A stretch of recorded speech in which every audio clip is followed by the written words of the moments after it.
Hi everyone, and welcome to my third video. This is the second day in a row uh, after my second video.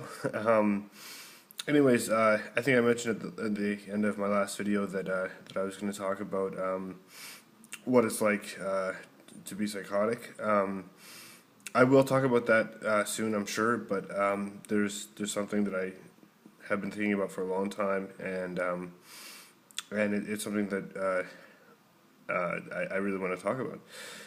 So that's why I'm doing it today. It's the topic of conversation is what do you believe in? I know it's a really heavy one. There's a lot of things. There's a lot of things that people believe in, I guess. As I might have mentioned earlier, I'm pretty sure I did in my first video that I have never been a very religious person. I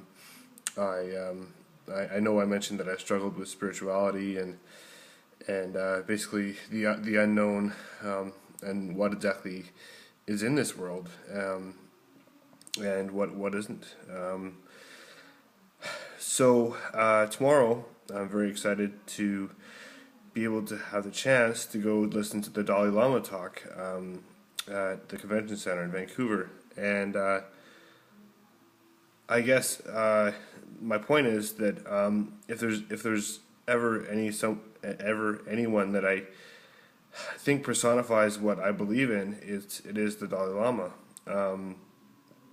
I think I have said before that I graduated from university with a degree in science, and that was kind of my thing.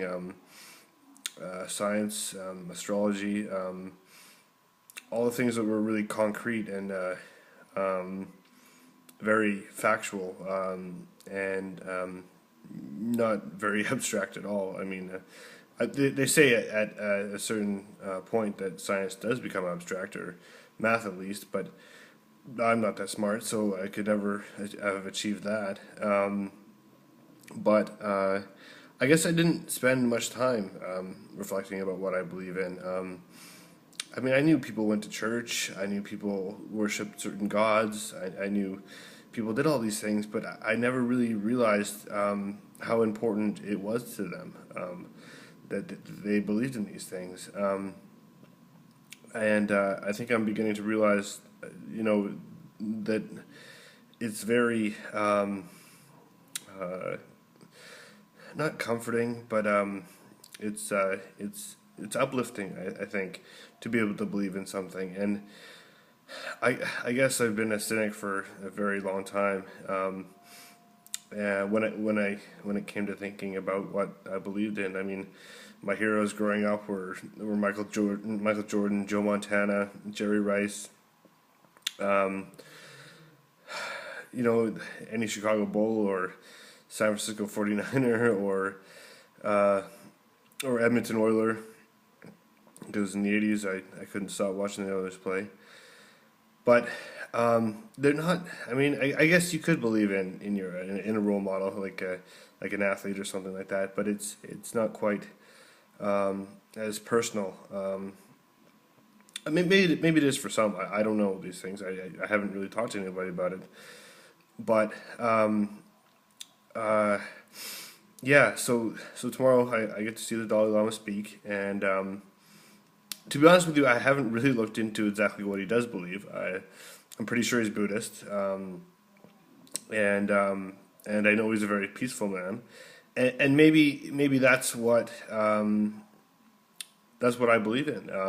It's just that the peacefulness that he represents, and the ability to be that peaceful all the time. I mean, I hope he would joke around and say that he's not like that all the time, because I mean, well, maybe he is, but I don't think everybody's perfect, and or anybody in particular. Anyways, so yeah, I'm looking forward to tomorrow, and I'm sure I'll let you guys know about what he talked about and how I felt and what his presence kind of brought to the conversation, or to the room even, because I believe that there are people that can walk into a room and just make it feel different, and I'm kind of hoping to experience that tomorrow.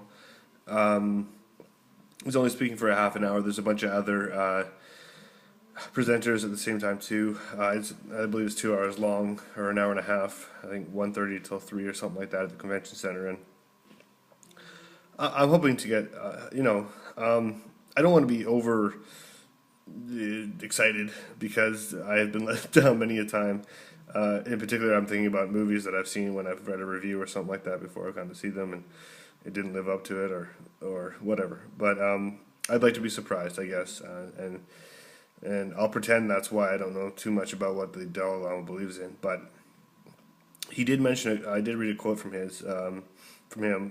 It was a tweet that I read not too long ago, probably a month or so. And I don't have the actual quote in front of me, but it was along the lines of, the world does not need more successful people. It needs healers. It needs listeners. It needs compassion and love of all kinds. I read it and I was like, yeah, maybe it's an excuse not to be successful, but I actually do believe in it. I do. And then obviously that makes me believe in him if he's the one that came up with it.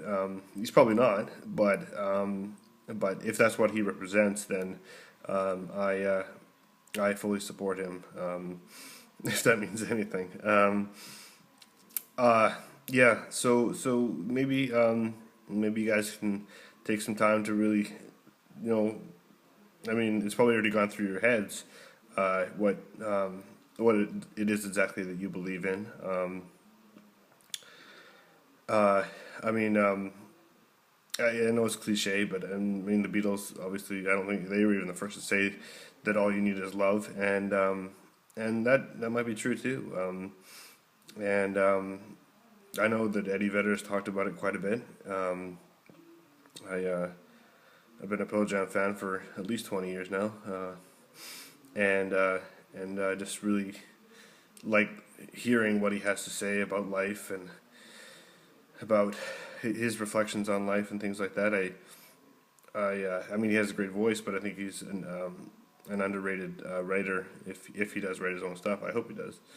But there's plenty of artists out there that write amazing things. And as much as I do like to hear music, it's the Tragically Hip song comes to mind. Tell me what the poets are doing, and it really it's an insight into maybe what is going on in society and what is going on in life, and what it feels like to be in love, what it feels like to be truly happy or truly sad. There's always the other side of the coin, and that's something that Solomon Burke said.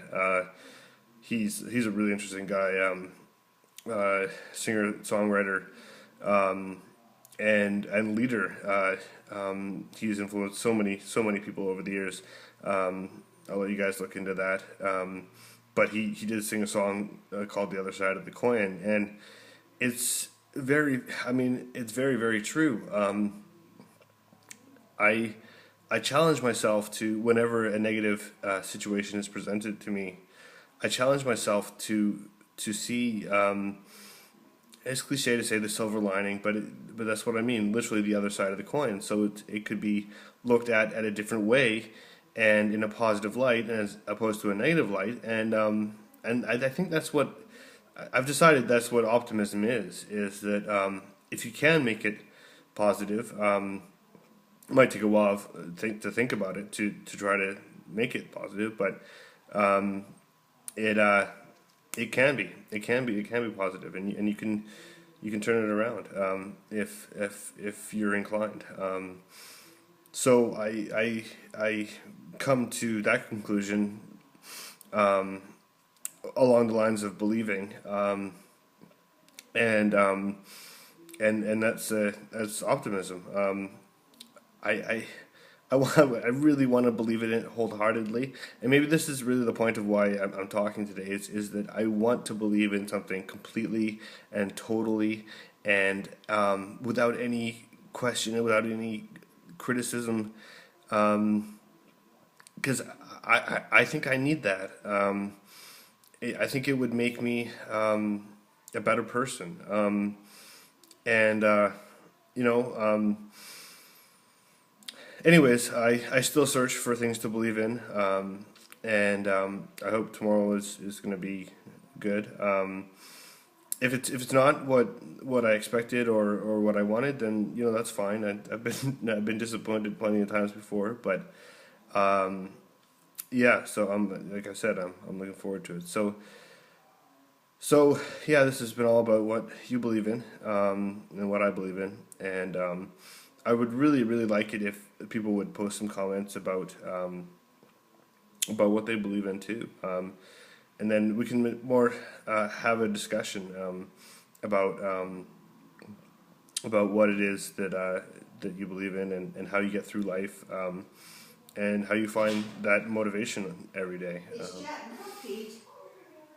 Yeah, that's mom. Jeopardy's on.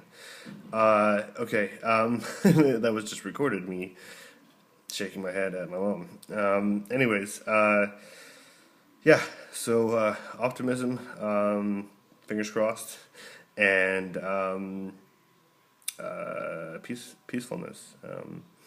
Those are the two things that I try to lean on, and I think try to be. Well, I know, try to be. I think that those are two very worthy causes, or worthy, not causes, pillars, for lack of a better word. So, something to live by. Yeah, so that's it for tonight. And like I was saying, I hope there's some comments. We can actually get a conversation started about this whole thing. I have recently been able to connect to a lot of communities through Google Plus, and I've been getting a lot of tweets about different things that's associated with mental illness, and they're great because then I can share these things with you guys, and we can continue the conversation like that if it has to be like that. I would obviously prefer if there was like direct communication, but this is just the way it is right now, so we'll go with that. Okay, and I got a new sign off today. I was thinking about it. I don't know why. I guess I think while I pee, and instead of pee free, I believe the quote is, oh no, I guess it's not that good. Be what you want to pee. Pee who you want to be. Pee who you want to be. That's the one. Okay, found it. All right, guys. Bye.